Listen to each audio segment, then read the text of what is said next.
CPA Canada admits it's having trouble attracting new recruits into the profession. According to a recent article in the profession's Pivot magazine, Mitch Stein, an associate professor of managerial accounting and control at the Ivey School of Business and director of the CPA Ontario Centre for Accounting and the Public Interest, and many other accounting educators admit there is a diminishing lustre of the CPA badge. So what's the problem? According to our educators, we need to showcase the increasing importance of CPAs in providing governments and society more generally with effective management advice and better environmental, social and governance (ESG) reporting services, improving sustainability and ethical impact metrics for our public markets. But public markets are fading in importance, as private equity has mostly taken over from public markets for growth companies.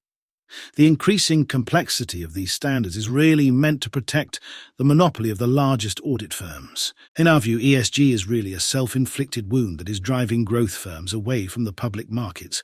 Canada is increasingly being dominated by smaller businesses anyway. Of course, that doesn't mean that we shouldn't hold our largest industries responsible for producing safe and sustainable products. It's just that accountants could be put to much better use providing services that small businesses desperately need, like the effective tax compliance services currently being provided by our smallest public accounting firms. Perhaps we could find a better use for Canada's lawyers, who are increasingly priced out of the reach of ordinary Canadians.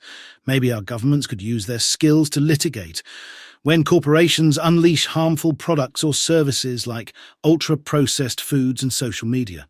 That would certainly be an improvement over the greenwashing and virtue signalling on offer from Big Four auditors. CPA Canada's new and improved competency map ensures that aging practitioners cannot train their replacements.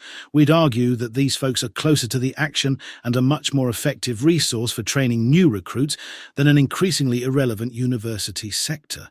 While I don't usually find myself agreeing with Trump's running mate, J.D. Vance, in a recent article appearing in Times Higher Education, political scientist Lincoln Allison of Warwick University in Coventry acknowledges he has a point when he suggests that too much higher education infantilizes people and postpones their development.